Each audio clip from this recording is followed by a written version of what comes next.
యోబు గ్రంథము మొదటి అధ్యాయము 3వ వచనాన్ని మనం ఇష్టంగా స్పష్టంగా జాగ్రత్తగా చదువుదాం. అతనికి 7,000 గొర్రెలను, 3,000 ఒంటెలను, 500 జతల ఎడ్లను, 500 ఆడగాడిదలను కలిగి బహుమంది పనివారును అతనికి ఆస్తిగా ఉండెను గనుక తూర్పు దిక్కు జనులందరిలో అతడే గొప్పవాడుగా ఉండెను. తల్ల ఉంచండి, చిన్న ప్రార్థన చేద్దాం. పరిశుద్ధుడైన తండ్రి, మహోన్నతుడైన దేవా, ఈ దినం మరొకసారి మాతో మాట్లాడటానికి మీరు ఇచ్చిన యోబు గ్రంథంలోని మొదటి అధ్యాయం 3వ వచనాన్ని బట్టి వందనాలు. ఈ వచనంలో మీరు మాతో ఏం మాట్లాడాలని ఆశపడుతున్నారో మీ ఉద్దేశము మాత్రమే నెరవేర్చబడును గాక. మనుషుల ఉద్దేశాలతో కూడిన మాటలు మనసులను బాధపరుస్తాయి. మనుషుల ఉద్దేశాలు బయటికి ఒక రకంగా ఉంటుంది, లోపల ఒక రకంగా ఉంటుంది నాయనా. కానీ నీ ఉద్దేశము అవునంటే అవును, కాదంటే కాదు నాయన. నీ మాట నిత్యము నిలిచేది కదా ప్రభు. ఆ మాట ద్వారా ఈ ఉదయకాల సమయంలో మా అందరితో మీరు మాట్లాడమని, నీకే మహిమ ఘనత ప్రభావాలు ఆరోపిస్తూ నిలబడి ఉన్న మీ దాసుడునైన నన్ను కూడా ఈ నెల మొదటి ఆదివారం నుండి ఈ చివరి ఆదివారం కూడా నన్ను నిలబెట్టుకుంటున్నందుకు వందనాలయ్యా. నైనా అవసరమైన మాట మాత్రమే వెల్లడి అగునట్టుగా సహాయం చేయండి. నీకే వందనాలు, నీకే మహిమ ప్రభావములు ఆరోపించుకున్నామని యేసు నామమున అడిగి వేడుకొనుచున్నాము తండ్రి, ఆమెన్. మంచిది. దేవుని వాక్యం మీద మన దృష్టిని నిలుపుతాం కొద్దిసేపు. ఈ యోబు గ్రంథంలో మనం చదువుకున్న ఈ మాట, ఈ యోబు గ్రంథంలో మనం చదువుకున్న ఈ మాట బహుశా వాక్యము పరిచయం ఉన్న మనకి, వాక్యాన్ని తరచుగా వింటున్న మనకి ఎంతగానో పరిచయమైన మాట ప్రియుల.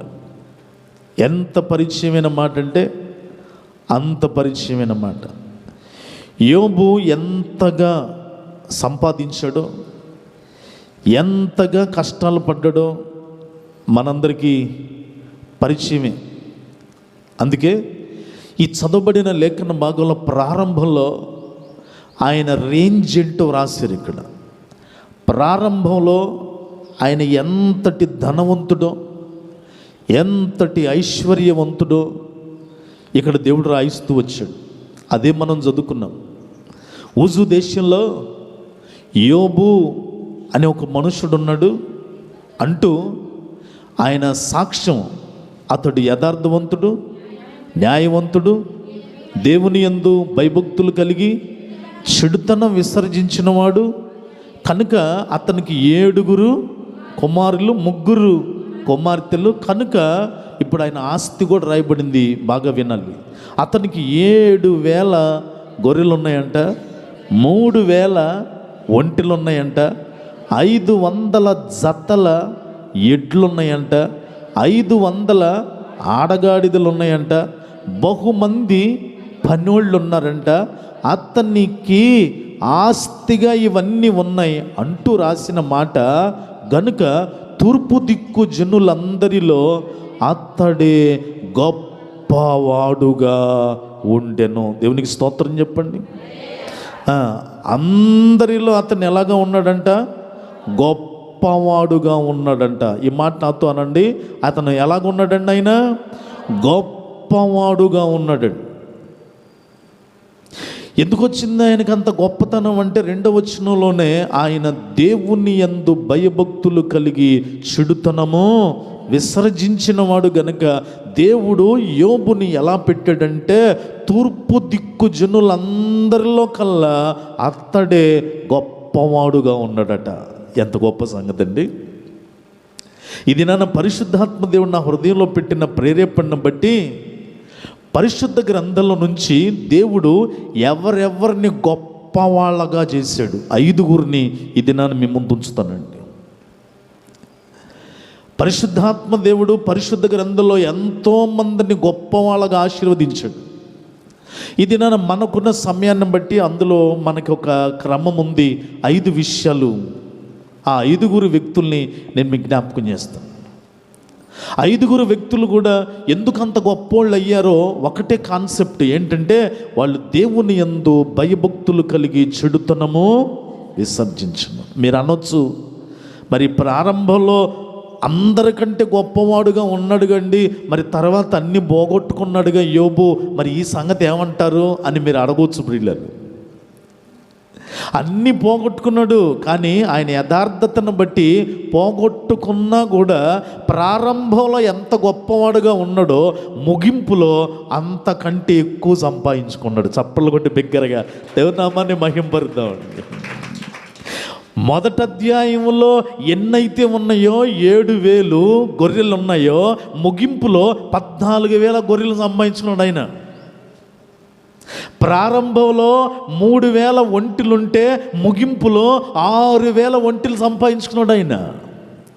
ప్రారంభంలో 500 జతల ఎడ్లు అని రాస్తే ముగింపులో 1000 జతల ఎడ్లు సంపాదించుకున్నాడు అని రాశారు క్లియర్గా. అంటే మొదట గొప్పతనం కంటే శ్రమలు పడినా, ఇబ్బందులు పడినా, మధ్యలో పోగొట్టుకున్నా, మధ్యలో డౌన్ అయినా, మళ్ళీ చివరికి వచ్చేసరికి దేవుడు హై రేంజ్లోనికి తీసుకొని వెళ్ళిపోయాడు. మొదట ఉన్న స్థితి కంటే ఇంకా గొప్ప స్థితి ఇచ్చాడండి యోబుకి. దేవునికి బిగ్గరగా స్తోత్రం చెప్తారా? యోబు గ్రంథము 42వ అధ్యాయం, అంటే ఆఖరి అధ్యాయాల్లో ఏమి రాయబడిందో అది కాస్త చూసి మనం ముందరికి వెళ్దాం. యోబు గ్రంథము 42వ అధ్యాయము 12వ వచనము. 12వ వచనంలో బైబిల్ చెప్తున్న మాట, యెహోవా యోబును మొదట ఆశీర్వదించినంత కంటే మరి అధికముగా ఆశీర్వదించను. వింటున్నారా? అతనికి 14,000 గొర్రెలను, 6,000 ఒంటెలను, 1000 జతల ఎడ్లను, 1000 ఆడగాడిదలను కలిగను. క్లియర్గా దేవుడు రాశాడు, మొదట ఆశీర్వదించినంత కంటే ఎలాగంట?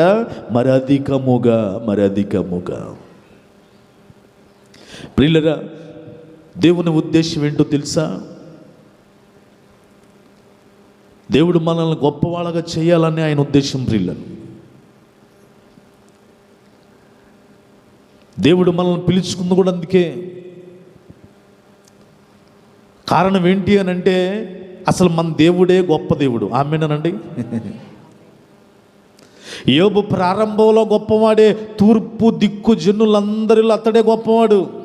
పోగొట్టుకున్న చివరికి అధికంగా సంపాదించుకున్న గొప్పవాడు. ఎందుకనంటే ఒకటే, అతను యెహోవా యందు ఏం కలిగిన వాడండి? భయభక్తులు కలిగిన వాడు. కనుకనే గొప్పవాడైపోయాడట. గొప్పవాడని చేయగలిగిన దేవుడు మన దేవుడు అండి. అందుకే మన దేవునికి ఒక పేరుంది. 147వ కీర్తన 5వ వచనంలో మన దేవునికున్న అనేకమైన పేరుల్లో ఒక పేరేంటో తెలుసా? 147వ కీర్తన 5వ వచనంలో మన ప్రభువు గొప్పవాడు. దేవునికి స్తోత్రం చెప్పండి. మన ప్రభు ఎవరండి? Our lord is very great. Our lord is very great. మన ప్రభువు గొప్పవాడు కనుక ఆయన యందు ఎందరైతే భయభక్తులు కలిగి ఉంటారో వాళ్ళందరిని కూడా దేవుడు ఏం చేస్తాడో తెలుసా? గొప్పోడిగా చేస్తాడండి.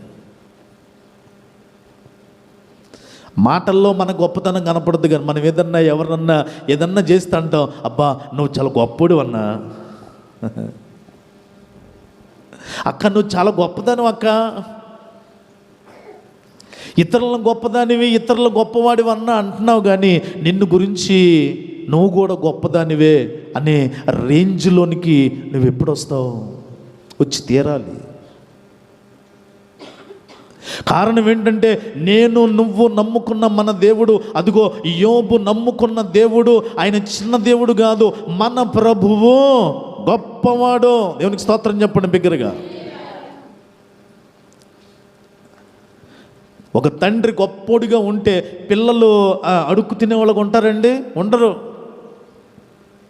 ఒక భర్త గొప్పవాడిగా ఉంటే అతని జీవితంలోకి అడుగుపెట్టిన సహభాగస్వామి ఒక దిక్కుమాలిన దానిలాగా ఉంటుందా అండి? ఉండదు, ఉండకూడదు కూడా. ప్రభువు గొప్పవాడైనప్పుడు ఆ ప్రభువుని యందు భయభక్తులు కలిగి ఉన్న వాళ్ళను కూడా ఆ ప్రభువు చేసే పనేంటో తెలుసా? నేను గొప్పవాడిని కనుక నువ్వు కూడా గొప్పవాడివి అయిపోతావు. మన ప్రభువు గొప్పవాడు. ఆయన ఎందరికంటే గొప్పవాడో కొంచెం లిస్ట్ ఇస్తా, నా వైపు చూస్తూ వినండి. అది మన టాపిక్ కాదు, కానీ ముందు ఏది చేసినా ఏం చెప్పినా దేవుడు మాత్రమే ఘనపరచబడును గాక. మన ప్రభువు గొప్పవాడు. ఎవరికంటే ఎందరికంటే గొప్పవాడు అంటే నేను 7 విషయాలు జస్ట్ చెప్తా, నా వైపు చూస్తూ వినండి. 1, మత్తయి సువార్త 12వ అధ్యాయములో బైబిల్ చెప్తున్న మాట, ఆయన సొలొమోను కంటే గొప్పవాడు. నాతో అనండి, ఎవరికంటే గొప్పవాడు అండి? మత్తయి సువార్త 12:42లో ఉంటుంది, సొలొమోను కంటే గొప్పవాడు ఆయన. రెండవదిగా మత్తయి సువార్త 12:41లో ఉంటుంది, యోనా కంటే గొప్పవాడైన.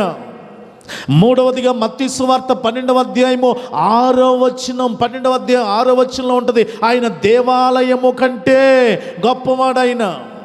నాలుగవదిగా 135వ కీర్తన 5వ వచనంలో ఉంటుంది, 135వ కీర్తన 5వ వచనంలో ఉంటుంది, ఆయన సమస్త దేవతల కంటే గొప్పవాడని బైబిల్ చెప్తోంది ప్రియులారా. అంతేకాదు 5వదిగా చెప్తున్న మాట, యాహోను 1వ పత్రిక 4వ అధ్యాయం 4వ వచనంలో ఆయన లోకములో ఉన్న వాటి కంటే గొప్పవాడు ఆయన ప్రియులారా. 6వదిగా బైబిల్ చెప్తున్న మాట, ఇర్మియా 32:19లో ఆలోచన విషయములో గొప్పవాడు ఆయన. 7వది ఆఖరిది యోహాను సువార్త 10:29లో చెప్తాడు, ఆయన అందరికంటే గొప్పవాడు. చప్పలు కొట్టి బిగ్గరగా దేవుని నామాన్ని మహింపరుద్దాం. అందరికంటే గొప్పవాడండి మన ప్రభువు గొప్పవాడు. 1 సొలొమోను కంటే గొప్పవాడు, 2 యోనా కంటే గొప్పవాడు, 3 దేవాలయము కంటే గొప్పవాడు, 4 సమస్త దేవతల కంటే గొప్పవాడు, 5 లోకములో ఉన్న వాటి కంటే గొప్పవాడు, 6 ఆలోచన విషయంలో గొప్పవాడు, 7 అందరికంటే గొప్పవాడు. నిన్ను గొప్ప చేయటం ఆయనకి ఏమన్నా తక్కువ అనుకుంటున్నావు ఏంటి? అయితే లోపం వల్ల ఒప్పుకొని తీరాల్సిందే. It's mine, it's you, it's ours. అది నాది, నీది, మనదే. ఎందుకో తెలుసా? యోబు వలె దేవుని యందు భయభక్తులు కలిగి చెడుతనమును విసర్జించలేదుగా. ఇందరికంటే గొప్పవాడైన దేవుడు నన్ను గొప్ప చేయడా, నిన్ను గొప్ప చేయడా? ఆయనకేమన్నా మనుషులకు ఉన్నట్టు పక్షపాతం ఉందా? నో, ఆయన పక్షపాతి కాదండి. ఆయన నీతిమంతుల మీదనో అనీతిమంతుల మీద ఏం కురిపిస్తున్నాడట? వర్షాన్ని కురిపిస్తున్నప్పుడు ఆయన ఎంత భయభక్తులు కలిగి ఉన్న వారిని ఇంకెంత ఆశీర్వదిస్తాడు. అందుకే యోబంట తూర్పు జనుల అందరికంటే ఎలాగున్నాడంట? గొప్పవాడిగా ఉన్నాడట. బైబిల్లో దేవుడు ఎవరెవరిని గొప్ప వాళ్ళని చేశాడో, ఎవరో ఎంతోమంది ఉన్నా నేను ఒక 5గురిని ఈ ఉదయకాల సమయంలో జ్ఞాపకం చేస్తాను. ప్రియులరా, ఎన్నో వాగ్దానాలు ఉన్నాయి, వేటిని కూడా మనం తక్కువ చేసుకోవాల్సిన పని లేదండి. ఈరోజు వింటున్న సబ్జెక్ట్ మాట ప్రకారము దేవుడు నిన్ను గొప్పదానిలాగా ఉండాలనే, నువ్వు గొప్పవాడిగా ఉండాలనే, నీ కాపురం గొప్పగా ఉండాలనే, నీ ఆధ్యాత్మికమైన జీవితం గొప్పగా ఉండాలి, నీ ప్రార్థన జీవితం గొప్పగా ఉండాలి, అలాగే నీ ఫైనాన్షియల్గా కూడా గొప్పగా ఉండాలి, నీ ఆస్తిపాస్తులు గొప్పగానే ఉండాలి, నీ పరిస్థితులు గొప్పగానే ఉండాలి.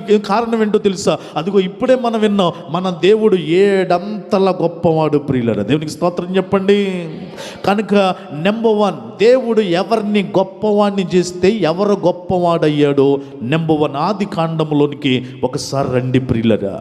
ఆది కాండంలోనికి ఒకసారి వస్తే 24వ అధ్యాయము 35వ వచనాన్ని ఒకసారి జ్ఞాపకం చేసుకుందాం. ఆది కాండం 24వ అధ్యాయం 35వ వచనం బైబిల్ చెప్తుంది, యెహోవా నా యజమానుని బహుగా ఆశీర్వదించెను గనుక అతడు గొప్పవాడాయను. దేవునికి స్తోత్రం చెప్పండి. ఎవరంట? అతడు గొప్పవాడాయను అనండి. ఎవరంట? అతడు గొప్పవాడాయను. మనం వినాలనుకుంటున్న 5 అంతల విషయాల్లో నెంబర్ 1, మొదటిగా దేవుని వలన గొప్పవాడైన మొదటి వ్యక్తి ఎవరంటే అబ్రహాం గారండి. అబ్రహాం గారు అబ్రహామును బట్టి తన ఇంటి పెద్ద దాసుడైన ఎలియాజరు సాక్ష్యం ఏమిస్తున్నాడు తెలుసా? యెహోవా నా యజమానుని బహుగా ఆశీర్వదించాడు గనుక నా యజమాని ఇప్పుడు ఏమయ్యాడో తెలుసా? దిక్కుమాలినుడు అయ్యాడు. అనలా నా యజమానుడు ఏమయ్యాడో తెలుసా? అందరి ముందు చేయి జాపేవాడు అయ్యాడు. అనలా నా యజమానుడు ఏమయ్యాడో తెలుసా? ఏమీ లేక ఉస్సూరుమంటూ కూర్చునేవాడయ్యాడు అని అనలా. నా యజమానుడు ఏమయ్యాడో తెలుసా? ఇప్పుడు గొప్పవాడయ్యాడు. ఆలోచించే వాక్యం వింటున్న సోదరి సోదరుడా, ఇక్కడ ఎలియాజరు మాట తప్పల.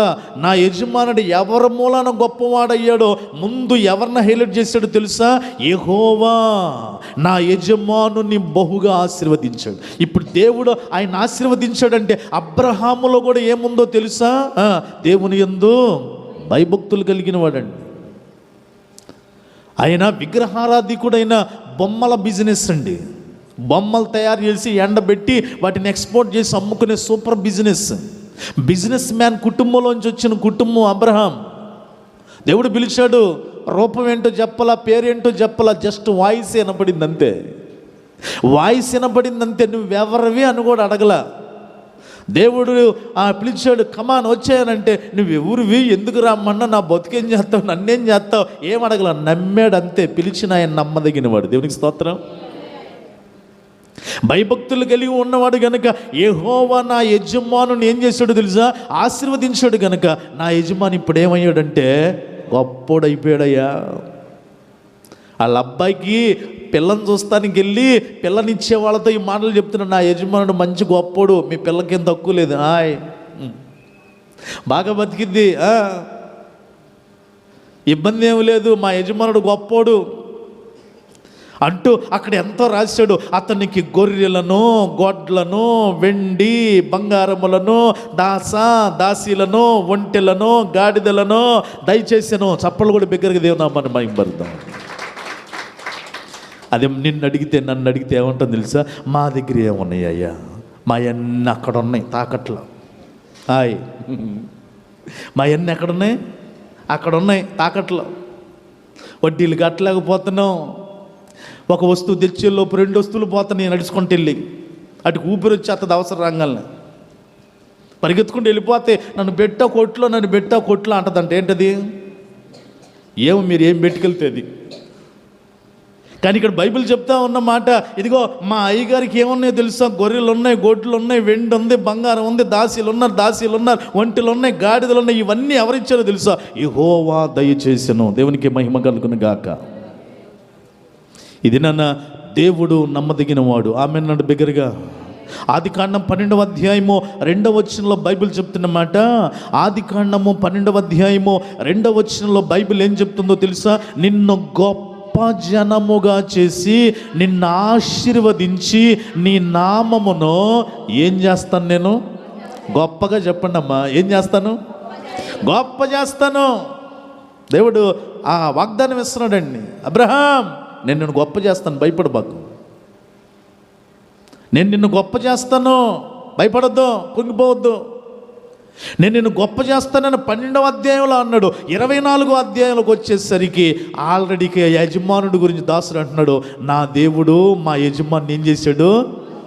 గొప్పని చేసాడు. ఆశీర్వదిస్తే మా యజమానుడు గొప్పవాడైపోయాడు. ఇది నన్ను వాక్యం వింటున్న సోదరి సోదరుడా, దీన్ని నువ్వు వేరే రకంగా అపార్థం చేసుకోక, అయ్యా దేవుడు ఎంత ఇస్తే అంత, ఎంత చెట్టుకు అంత గాలి అని కవరింగ్ అయిపోయి దాంతో నువ్వు రాజీ పడిపోయే మాటలు మాట్లాడబోకు దయచేసి. నేను అంటాను, ఇవి ఏ మాటలో తెలుసా? చేతగాని మాటలు అంట నేను. ఏంటది? చేతగాని మాటలు. వారిలో ఒంటరి అయిన వాడు ఎంతమంది జనం అవుతారంట? 10,000 మంది జనం అవుతాడట. దేవుడు నిన్ను పెట్టింది చిన్న చెత్తగా ఈతో సర్దేసుకుపోవటానికి. నువ్వు అనుకుంటే దేవుడికి అద్దె ఆమె అంటాడు, వేరే విషయం. కానీ అడుగుడి మీకు, అయ్యా అబ్రహామును గొప్పవాడిని చేసావుగా, ఒక అన్యుడు కుటుంబంలోంచి వచ్చిన వాడిని. మరి మా కుటుంబాలు చూస్తే మా తాత భక్తుడే, మా అమ్మ భక్తురాలే, మా నాన్న భక్తురాలే, అందరం భక్తులమేగా ప్రభు, మాకేదయ్యా గొప్ప? మా పరిస్థితులు ఏంటి? ఏమున్నాయా? ఏమీ లేవు, అన్నీ పోయినాయి అయ్యా. దేవుడు అలా చెప్పుకోవడానికి ఇష్టపడలేదండి. మన ప్రభు గొప్పవాడు. నేను అందుకే ప్రారంభంలో చెప్పా, మన ప్రభు 7 అంతల గొప్పవాడు. అంత గొప్ప దేవుణ్ణి కలిగి ఉన్న నీవు ఏమి లేని స్థితిలో, దరిద్రపు స్థితిలో, లేకపోతే నిస్సాయిత స్థితిలో ఉండడం దేవుని చిత్తం కాదేమో. ఒకసారి ఆలోచించేయి. దేవుడు నా యజమానిని ఆశీర్వదించాడు కనుక నా యజమానుడు గొప్పవాడైపోయాడు. నేను హృదయపూర్వకంగా వాక్యం వింటున్న మీ అందరిని బట్టి నేను మనస్ఫూర్తిగా కోరుకుంటున్నాను, ఈ సంవత్సరం మనము కూడా అబ్రహాము వలె గొప్ప వాళ్ళముగా మార్చబడుదుముగాక. రెండో విషయాన్ని నేను జ్ఞాపకం చేస్తాను ప్రియులను. బైబిల్లో దేవుడు ఎంతోమందిని గొప్పవాళ్ళని చేశాడు. మనం ఇదే వినబోతున్నాం. వాళ్ళలో రెండో వ్యక్తి ఎవరంటే ఆదికాండం 26వ అధ్యాయం. మనందరికి పరిచయమైన విషయాలే నేను మీకు జ్ఞాపకం చేస్తున్నాను. ఆదికాండం 26వ అధ్యాయము 12వ వచనాన్ని ఒకసారి చదువుతారా అండి? ఆదికాండము 26:12 ఇస్సాకు ఆ దేశమందున్నవాడై విత్తనము వేసి ఆ సంవత్సరము 100 అంతల ఫలము పొందెను. యెహోవా అతనిని ఆశీర్వదించను గనుక ఆ మనుష్యుడు ఏమయ్యాడంట? గొప్పగా చెప్పండి, ఏమయ్యాడంట? గొప్పవాడాయను. రెండవదిగా దేవుడు ఎవరిని గొప్పవాడిని చేశారంటే ఇస్సాకు గొప్పవాడాయను. ఒకటి అబ్రహాము గొప్పవాడాయను, 2 ఇస్సాకు అతను కుమారుడే గొప్పవాడైపోయాడంట. తనది కాని దేశంలో కూడా వెళ్ళిపోయేసి విత్తనం వేశాడంట. ఆ విత్తనాన్ని దేవుడు ఆశీర్వదించాడట. ఆయన 100 అంతల ఫలం, 100-fold రివార్డ్ వచ్చిందట. 100 అంతల ఫలం పొందాడు అంటూ క్లియర్గా రాయబడింది. యెహోవా అతనిని ఆశీర్వదించను. ఈ మాట నాతో చెప్పండి, యెహోవా అతనిని ఆశీర్వదించను గనుక ఆ మనుష్యుడు గొప్పవాడాయను. ఆయన ఆశీర్వదిస్తాడండి. అదిగో అబ్రహామును కూడా ఎలియాజరు అంటున్నాడు, యెహోవా నా యజమానుని బహుగా ఆశీర్వదించడబ్బాయి. ఇస్సాకును బట్టి యెహోవా ఇస్సాకును ఆశీర్వదించడబ్బాయి. కనుక ఏమయ్యారో తెలుసా? ఇళ్ళు గొప్పవాడైపోయాడు. ఎంత గొప్పవాడయ్యాడో కింద 13-14 వచనాలు చదివితే భలే ఉంటాయండి ఆ మాటలు. 26వ అధ్యాయం 13-14 వచనంలో అతడు మిక్కిలి గొప్పవాడగు వరకు క్రమక్రమముగా అభివృద్ధి పొందుచు వచ్చెను. అందరు వినండి. అతనికి గొర్రెల ఆస్తియు, గొడ్ల ఆస్తియు, దాసులు, గొప్ప సమూహమును కలిగినందున ఫిలిష్తీయులు అతని యందు అసూయపడిరి. దేవునికి స్తోత్రం చెప్పండి. ఇతరులు అసూయపడి అంత గొప్పోడైపోయాడు అంటండి. ఆమెన్. అబ్బా, అందుకే లోకంలో ఒక సామెత ఉందండి. లోకంలో సామెత కదా అని అన్ని బైబిల్లోంచి వచ్చినాయి అంటాను నేను. మన వాళ్ళు చెప్పే మాట ఏంటో తెలుసా? మన అభివృద్ధి చూసి మన సొంతోళ్ళు కూడా అసూయపడాలంట. మన మంచితనం చూసి చచ్చిపోయేటప్పుడు మన శత్రువులు కూడా కన్నీళ్లు పెట్టాలంట. ఏంటండి? బతికొండంగా ఏమో మన అభివృద్ధి చూసి ఇతరులు ఏం చేయాలి? అసూయపడాలంట. అట్టుండాలంట మన అభివృద్ధి, మన బ్రతుకు. చచ్చిపోయేటప్పుడు మన శత్రువు కూడా ఏం చేయాలంట? కళ్ళనీళ్ళు పెట్టాలంటే. ఎంత శత్రువు అయినాడు మంచుడేరా. మన శత్రువు కూడా కంటనీరు పట్టేటట్టేమో మన చావు ఉండాలి. బతుకుండంగా కూడా మన వాళ్ళందరూ అసూయపడేటట్టుగా మన గొప్పతనం ఉండాలండి. ఇక్కడ బైబిల్ చెప్తున్న మాట అదే.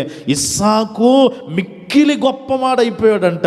ఈ గొప్పతనాన్ని బట్టి పొరుగున ఉన్న ఫిలిష్తీయులంట అసూయపడుతున్నారు. బరి కారు కొనేసాడే, అరే ఇల్లు కట్టేసాడే, అరే పిల్లకి పెళ్లి చేసాడే. అసూయపడేవాళ్ళు ఎప్పుడైనా ఉంటారండి. కానీ నీ గొప్పతనం ఆగకూడదు. దేవునికి స్తోత్రం. బిగ్గరగా స్తోత్రం చెప్పండి.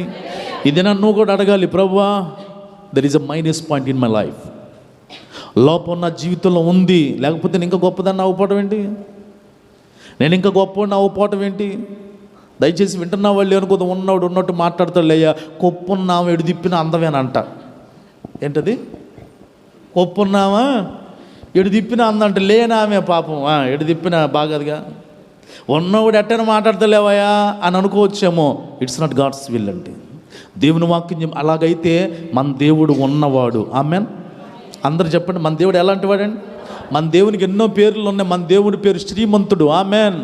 మన దేవుడు ఐశ్వర్యవంతుడు. ఆమెన్. ఆయన ఎంత ధనవంతుడై ఉండి వాటన్నిటిని విడిచిపెట్టి నీ కొరకు నా కొరకు ఎలా మారాడు? ఆయన దరిద్రుడిగా మార్చబడ్డాడు. ఎందుకో తెలుసా? మనలను ధనవంతులుగా చేయవలనని ఆయన మన కొరకు దరిద్రునిగా మారాడు. ఆయన అంత ధనవంతుడైన నీతో మాట్లాడుతున్నాడు. నేను గొప్పవాడిని కనుక నా పిల్లలుగా నువ్వు కూడా ఎలాగుండాలి? నెంబర్ 1, అబ్రహాము వలె గొప్పవాడిగా ఉండాలి. నెంబర్ 2, ఇస్సాకు వలె గొప్పవాడిగా ఉండాలి. ఇస్సాకు ఆస్తిని బట్టి, గొప్పతనాన్ని బట్టి అసూయపడ్డారట. నెంబర్ 3, మూడో విషయాన్ని నేను జ్ఞాపకం చేస్తాను ప్రియులరా. బైబిల్లో దేవుడు ఎవరిని గొప్పవాడిగా ఆశీర్వదించాడండి? వాక్యం వింటున్న మన జీవితంలో ఎవరెవరి గురించి గొప్పోళ్ళు, నువ్వు గొప్పోడి అన్నా అంటున్నావు, కానీ నీ జీవితంలో ఆ మాట ఎప్పుడైనా వింటున్నావా? నువ్వు గొప్పదాని అక్క అని అంటున్నావు, కానీ నీ జీవితంలో ఎప్పుడన్నా అనిపించుకుంటున్నావా? మన దేశంలో ఢిల్లీలో అనుకుంటా ఒక స్ట్రీట్ ఉంటుందంట, ఒక వీధి ఉంటుందంట. ఆ వీధిలోకి ఎవరిని పడితే వాళ్ళు నాట్ అలౌడ్, రానియరంట. సెక్యూరిటీ, ఫుల్ టైట్ సెక్యూరిటీ అట. ఎందుకు తెలుసా? ఆ రోడ్ అంతా అధిక ఐశ్వర్యవంతులు ఉంటారట. నేను ఎక్కడో ఫారిన్ కంట్రీల గురించి చెప్పట్లా, మన భారతదేశంలోని క్యాపిటల్ సిటీ ఢిల్లీలో అనుకుంటా. ఆ రోడ్లో ఒక వీధి ఉంటుందట. ఆ వీధిలో సామాన్యుడు ఎవడు అడుగు పెట్టడానికి వీల్లేదు, కనీసం అటు చూస్తాను కూడా వీల్లేదు. అసలు రానీరు అసలు అక్కడికి. ఎందుకో తెలుసా? ఆ లైన్లో, ఆ వీధిలో ఉన్న వాళ్ళందరూ కూడా కోట్లకు పడగనెత్తిన వాళ్ళు అంట. కనీసం వాళ్ళ ఇల్లు కూడా ఇలా చూస్తానికి వీల్లేదు. నాట్ ఎలవడు. పోలీసులే దగ్గరుండి, గవర్నమెంట్ వాళ్ళే పోరా. మామూలుగా సాధారణంగా 5 సంవత్సరాలు ముఖ్యమంత్రి గారు ఉండే రోడ్లోకి మనల్ని వెళ్ళనీరు. కానీ ఢిల్లీలో నేను చెప్పేది 5 సంవత్సరాలు 6 సంవత్సరాలు వాళ్ళు అధికారులట.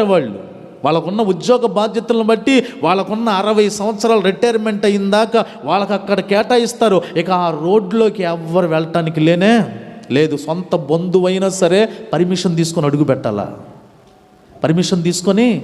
అడుగు పెట్టాలి. లోకానుసారమైన మనిషికే ఇంత గొప్పతనం ఉంటే, అందుకే ప్రారంభంలో చెప్పాను, మన ప్రభు అంట అందరికంటే గొప్పవాడట. చప్పట్లు కొట్టి బిగ్గరగా దేవుని నామాన్ని మహింపరుద్దాం. మూడవ విషయాన్ని జ్ఞాపకం చేస్తాను. నిర్గమాకాండము 11వ అధ్యాయము 3వ వచనాన్ని చదువుతారా? నిర్గమాకాండము 11వ అధ్యాయము 3వ వచనంలో బైబిల్ చెప్తున్న మాట, యెహోవా ప్రజల ఎడల ఐగుప్తీయులకు కటాక్షము కలుగు చేసెను. అదిగాక ఐగుప్తు దేశంలో మోషే అను మనుష్యుడు ఫరో సేవకుల దృష్టికిని ప్రజల దృష్టికిని మిక్కిలి అనండి బిగ్గరగా మిక్కిలి గొప్పవాడాయనో. చప్పట్లు కొట్టి బిగ్గరగా దేవుని నామాన్ని మహింపరుద్దాం. మూడవదిగా, దేవుని కృపను బట్టి మిక్కిలి గొప్పవాడైన వ్యక్తి ఎవరో తెలుసా? మోషే గొప్పవాడాయను. ఎంత గొప్పవాడాయనంటే మిక్కిలి గొప్పవాడాయను. ఈయన మట్టి కూడా రాయబడింది, యెహోవా ప్రారంభంలో ఉందండి. యెహోవా ప్రజల ఎడల ఐగుప్తీయులకు కటాక్షము కలుగు చేసిన. అదిగాక ఐగుప్తు దేశంలో మోషే ఎవరి దృష్టికి మిక్కిలోడు అయిపోయాడో తెలుసా? అక్కడున్న ఫరో సేవకుల దృష్టికి, అక్కడ అధికారుల దృష్టికి ప్లస్ ప్రజల దృష్టికి మోషే ఎలాగున్నాడండి? మిక్కిలి గొప్పవాడిగా. దేవుని వాక్యం వింటున్న సహోదరులరా, దేవుని వాక్యాన్ని బట్టి నేను మిమ్మల్ని బ్రతిమలాడుకుంటున్నాను. ఏంటో తెలుసా?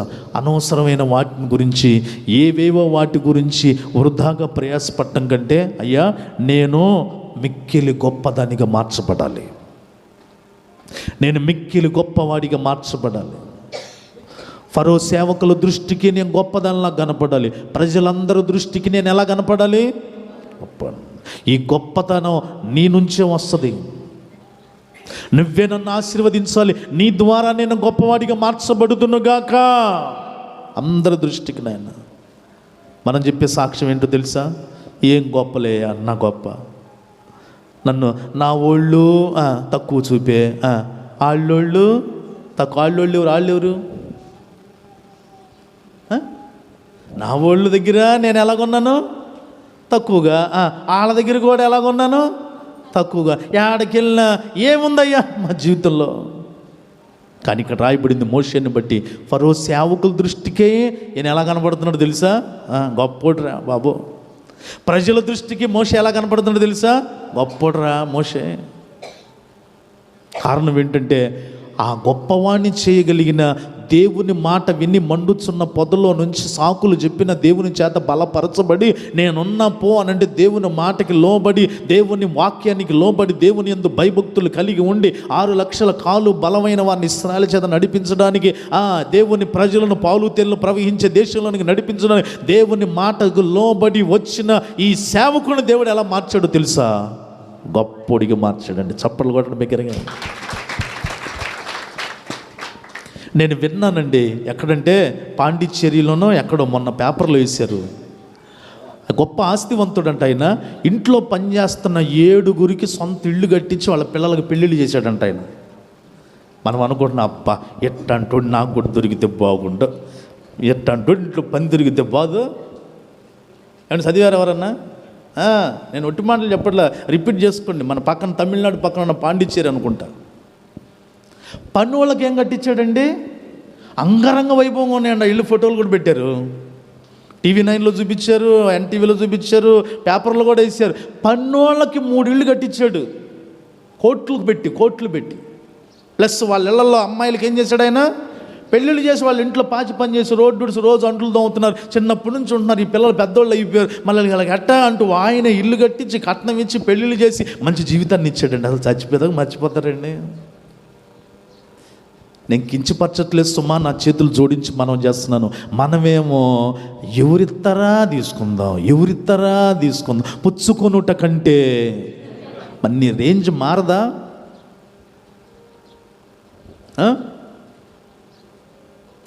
రేంజ్ మారదా? ఇరుకులో విశాలత కలుగు చేయువాడు. మీరేమన్నా అనుకోండి, బాధపడితే బాధపడండి, ఐ డోంట్ నో. గొప్ప ప్రభువుని కలుగుండి గొప్ప పరిస్థితుల్లోనికి రాలేక, అబ్రహాము వలె, ఇస్సాకు వలె, మోషే వలె గొప్ప పరిస్థితుల్లోనికి మనం రాలేక పోతున్నాం అనంటే లోపం ముమ్మాటికి ఎవరిలో? దేవునిలోనా, నాలోనా? లేదయ్యా ఈ లోపం చాలే, నే ఎట్టాకే పోతానంటే అట్టాకే పో, అంతే, సమస్య లేనే లేదు. నేను నిన్ను తలగానే ఉంచుతాను కానీ తోకగా. ఈ మాటలు మాత్రం బాగా చెబుతారు తెల్లే.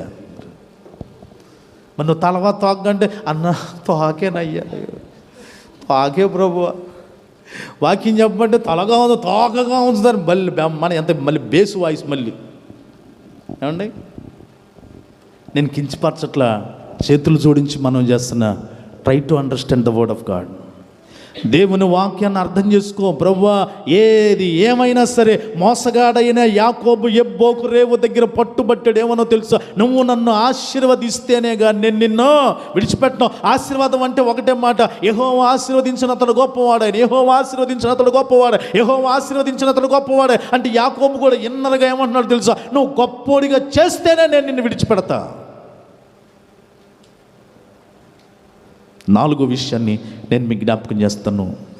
ఎస్తేరు గ్రంథము 9వ అధ్యాయం 4వ వచనం. అంటే ఎస్తేరు గ్రంథము 9వ అధ్యాయము 4వ వచనంలో దేవుడు ఇంకా ఎవరిని గొప్పవాళ్ళని చేశారు? ఎస్తేరు గ్రంథము 9వ అధ్యాయం 4వ వచనము, మొర్దుకై రాజు యొక్క నగరులలో గొప్పవాడాయను. దేవునికి స్తోత్రం చెప్పండి. 4వదిగా ఎవరిని దేవుడు గొప్పవాడిని చేశాడంటే మొర్దుకై. అమ్మ అనండి, ఎవరు? మొర్దుకైని దేవుడు ఆ నగరంలోనే గొప్పవాడిని చేశాడంట. అంతేకాదు, కింద చదవండి, ఈ మొర్దుకై అన్నవాడు అంతకంతకు గొప్పవాడగుట చేత అతని కీర్తి సంస్థానములన్నిటి యందు వ్యాపించను. ఆమెన్. మొర్దుకై పరిస్థితి ఏంటో తెలుసా? వినండి నా వైపు చూస్తూ. ఆయన పరిస్థితి ప్రారంభం ఏంటో తెలుసా? వంగి వచ్చే వాళ్ళకి నమస్కారం చేయాలి. బానిస అలాంటి స్థితి మొర్దుకైది.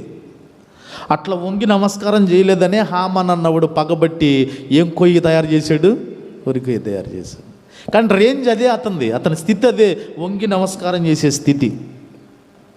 అంటే అంత లో రేంజ్ అన్నమాట. ఎవరొచ్చినా వంగాలి, నమస్కారం చేయాలి. ఇలాంటి స్థితిలో ఉన్న మొర్దుకైని అదే స్థలంలో వంగి నమస్కారం చేసే స్థితిలో ఉండి అదే స్థలంలో, అదే దేశంలో, అదే నగరంలో దేవుడు ఏ స్థాయికి తీసుకుని వెళ్ళాడు తెలుసా? గొప్పోని చేశాడండి.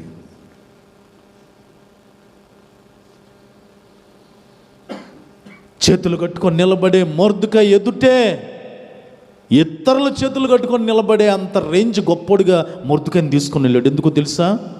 మొర్దుకైలో కూడా ఒకటే, యెహోవా యందు ఏం కలిగిన వాడండి? ఎస్తేర్ని కని పెంచి పెద్ద చేసిన వ్యక్తి మొర్దుకై కదండి. తల్లిదండ్రులు లేని ఎస్తేర్ని ఏం చేశాడు? చిన్నప్పటి నుంచి పెంచాడు. ఆ అమ్మాయికి ఒక లైఫ్ ఇచ్చాడు. ఆ అమ్మాయిని ఎంత శుభ్రంగా పెంచాడు. తల్లిదండ్రులు లేకపోయినా చక్కగా ఆ అమ్మాయిని ఎంత క్రమశిక్షణతో పెంచాడు. ఆ అమ్మాయి ఈయన క్రమశిక్షణ బట్టే దేశానికి రాణి అయిపోయింది. చప్పలు కూడా బిగ్గరగా దేవున్నాం. రాణి అయిపోయిన తర్వాత కూడా మొర్దుకై ఏమంటున్నాడు తెలుసా? ఎస్తేరు రాణిగా సెటిల్ అయిపోయి అనుకుంటున్నావేమో, మన యూదులందరికీ ఒక సమస్య వచ్చింది. మన యూదులందరిని చంపేయడానికి తాకీదు రాబోతూ ఉంది. నువ్వు యూదురాలివే రాణిగా వెళ్ళావు. ఈ సమయంలో నువ్వు రాజుగారికి చెప్పి ఏదైనా చేయగలవో కలుగు చేసుకోనంటే ఆమె దగ్గర నుంచి జవాబు రావటలా. అప్పుడు మొర్దుకై మళ్ళీ జవాబు ఇచ్చాడు, నువ్వు సహాయం చేయకపోతే నా దేవుడు ఒక దిక్కు మూస్తే మరొక దిక్కు నుండి సహాయం చేయడానికి సమర్థుడు ఎస్తేరు. అప్పుడు అంటది, కబురు పంపించింది, నేను ఇక్కడే ఉండి 3 దినాలు ఉపవాసం ఉంటాను చెప్పు మొర్దుకై కూడా. ఆయన మన జనం అంతా కూడా 3 రోజులు ఉపవాసం ఉండమనండి, దేవుడు కార్యం చేయను గాక. దేవుని మీద ఆధారపడిన, బ్రతుకుతున్న, బానిసలుగా తేబడిన, హింసలు పడిన, వంగి నమస్కారం చేసి రేంజ్లో ఉన్న దేవుని యందు నమ్మకం, భయభక్తులు కలిగి ఉన్నాడు కనుకనే మొర్దుకైని అక్కడే ఎలా మార్చాడో తెలుసా? గొప్పవాడిగా మార్చబడ్డాడట. అంతేకాదు అతని కీర్తి సంస్థానములన్నిట వ్యాపించను. దేవునికి చేతులుండి పైకి స్తోత్రం చెప్దామండి. దేవుడి దినాన నువ్వు నమ్మగలిగితే, నమ్మకం ఉండాలి, క్రియ ఉండాలి. క్రియలు లేని విశ్వాసము మృతము. ప్రియులరా, మన జీవితంలో ప్రభువా మొర్దుకై వలే నేను కూడా ఈ దినాన నేను ఆశపడుతున్నాను ప్రభు. ఒకటే, నీ యందే అనే ఆశ. ఎవడు తన దేవుడైన యెహోవా మీద ఆశ పెట్టుకున్న వాడు ధన్యుడు అనండి. ఎవరి మీద అండి? మనుషులు గొప్ప చేస్తే ఎంతవరకు అండి? 5వది ఆఖరిది వినేసి మనం ప్రార్థన చేసుకుందాం. ఇప్పటివరకు ఎన్ని విషయాలు విన్నామండి? 4. ఒకసారి రిపీట్ చేస్తారా? నెంబర్ 1, అబ్రహాము గొప్పవాడయ్యాడు. 2, ఇస్సాకు గొప్పవాడయ్యాడు. 3, మోషే గొప్పవాడాయను. 4, మొర్దుకై గొప్పవాడాయను. 5వది ఆఖరిది సమూయేలు 2వ పుస్తకం 22వ అధ్యాయం 36వ వచనం. సమూయేలు 2వ పుస్తకం 22వ అధ్యాయము 36వ వచనంలో బైబిల్ చెప్తున్న మాట ఏంటో తెలుసా? నీవు నీ రక్షణ కేడెమును నాకు అందించుదువు. అందరూ వినండి, నీ సాత్వికము నన్ను గొప్ప చేయును. ఆమెన్. అంటే నేను కూడా గొప్పని అయిపోయా అంటున్నాడు ఆయన. అయ్యాడు కూడా. ప్రారంభంలో అన్నాడు, నీ సాత్వికము నన్ను గొప్ప చేస్తదయ్యా. 5వది ఆఖరి దేవుడు ఎవరిని గొప్పవాణ్ణి చేశాడంటే దావీదుని గొప్పవాణ్ణి చేశాడండి దేవుడు. ఈ మాట పలుకుతుంది దావీదే. ఈ సమూయేలు 2వ పుస్తకం 22వ అధ్యాయము దావీదు పాడిన పాట అనండి. దావీదు పాడిన పాట. ఈ పాటలో నుంచే దేవునికి స్తోత్రము గానము, దయగలవారిపై దయచూ. ఈ వచనాలు ఎక్కడే ఉంటాయి. ఇలాంటి శ్రేష్టమైన పాటలో ఈ మాట అంటున్నాడు, నీ సాత్వికము నన్ను ఏం చేస్తుందండి? గొప్ప చేస్తుంది. దేవుని సాత్వికం, దేవుని జెంటిల్నెస్ అండి. సాత్వికం అంటే జెంటిల్నెస్. సాత్విక్ అని పేరు పెట్టుకుంటారు ఇంగ్లీష్లో, జెంటిల్ మ్యాన్ అని అర్థం. జైంట్ వీల్ మ్యాన్ కాదు. ఏ man? Gentleman. Gentleman అంటే సాత్వికుడు అంతే. నీ సాత్వికము నన్ను ఏం చేస్తుంది? గొప్ప చేస్తుంది. అందుకే కీర్తనలో కూడా ఈ మాట రాసుకుంటాడు. 18వ కీర్తన 35వ వచనం. 18వ కీర్తన 35వ వచనంలో 18వ కీర్తన 35వ వచనం, నీ రక్షణ కేడెమును నీవు నాకు అందించుచున్నావు, నీ కుడి చెయ్యి నన్ను ఆదుకునెను, నీ సాత్వికము నన్ను గొప్ప చేసెను. చప్పళ్ళు కూడా బిగ్గరగా దేవుని నామమున మహిమ. సమూయేలు పుస్తకంలో అదే మాట రాశాడు దావీదు, కీర్తనలో కూడా ఇదే మాట రాసుకున్నాడు, నీ సాత్వికము నన్ను గొప్ప చేసిన. అయిపోయాడు గొప్పడు. అవలేదండి దావీదు? అయిపోయాడు. ఎందుకు తెలుసా? దావీదుని బట్టి దేవుడే అన్నాడు, పొరపాటునున్న సరి చేసుకుని అన్నాడు, నువ్వు నా ఇష్టానుసారుడైన మనుషుడు. కనుక ఇది నా పొరపాట్ల వైపు చూసుకోబోక. రాత్రి చెప్పాను నేను, రాత్రి నేనేం చెప్పానండి? ఒకటి డిలేట్, ఏంటవి? Delete negative people. 2 accept your mistakes. 3 forget your past. 4 restart your life. Delete, వెనకున్నవి మర్చిపో. పొరపాటు లేనుడు ఎవరు లేడు. బాగున్నావా అనేవాళ్ళని ఉంచు, ఇంకా బతికే ఉన్నావా అనేవాళ్ళని డిలేట్ చెయ్యి. ఆడికెళ్ళా ఉంటారు ఇలాంటి వాళ్ళు. నీ జీవితంలో దావీదు కూడా అదే అంటాడు, ప్రభు నీవే నన్ను గొప్ప చేస్తావా. పొరపాటు లేకపోలేదు నా జీవితంలో, పడ్డాను మైనస్లో, కానీ మరలా నన్ను నేను సరి చేసుకున్నాను. ఆమేన్. మనుషులైతే క్షమించరేమో, జీవితాంతం వాడట్ట, ఈడెట్ట, ఈమెట్ట, ఆమెట్ట, కానీ నా యేసు క్షమించి మరలా గొప్ప చేసే దేవుడు అండి. అందుకే మనిషి జీవితంలో దేవుడు ఉండాలి. ఆమేన్. దావీదు పొరపాటైన దేవుని ఎదుట ఒప్పుకున్నాడు. ఇప్పుడు అన్నాడు, నువ్వు నన్ను గొప్ప చేస్తావయ్యా. చేసావు ఇంకా ఎంత గొప్పని చేసావు దావీదు. అందుకే అని అంటాడు, ఒక రోజున కూర్చొని, ప్రభువా ఇంతగా హెచ్చించుటకు నేను ఎంతటి వాడను, నా కుటుంబము ఏ పాటిది. దేవా నేను కూడా నీ వైపే చూస్తా, నిన్నే నేను కలుగుంటాను. అబ్రహాము, ఇస్సాకు, మోషే, తర్వాత మొర్దుకై, తర్వాత దావీదు. అంతేకాదు మా మూల వాక్యంలో అష్ట కష్టాలు పడిన అన్ని పోగొట్టుకున్నా కట్టుకున్నవాడు కూడా చచ్చిపో అని పిలిచినా కూడా, నిందించినా నిన్ను వదలలేదు. అంతకంటే రెట్టింపుతో గొప్ప అని చేసేవు యోబును కూడా. నా జీవితంలో నీ వైపు చూస్తూ గొప్పవాడిగా, గొప్పదానిగా నేను కూడా సాగిపోదును గాక. ఫైనల్ ఒక్క మాట చెప్పి తీరాలండి. వీళ్ళందరూ ఒక ఎత్తు అయితే, ఈ 6గురిని ఒక పక్కన పెట్టేస్తే, అందరికంటే గొప్పవాడికి ఒక శ్రేష్టమైన వాగ్దానం ముందుగానే పెట్టబడింది. ఏంటో తెలుసా? లోకాసువార్త 1వ అధ్యాయం 32వ వచనం.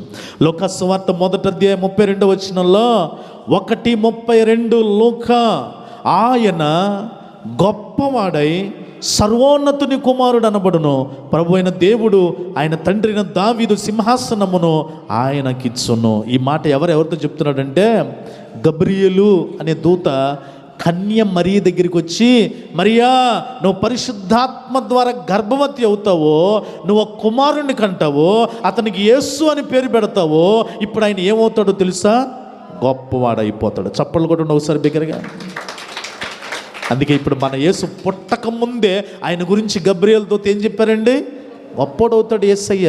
ఆయన ఎందరైతే కలిగి ఉంటారో ఆయన ద్వారా ఆయన్ని కలిగి ఉన్న వాళ్ళందరూ కూడా ఏమవునుగాక. అందరూ చెప్పండి, ఏమవునుగాక. మీకు సంగతి చెప్తా, ఫైనల్గా నా వైపు చూస్తూ వినండి.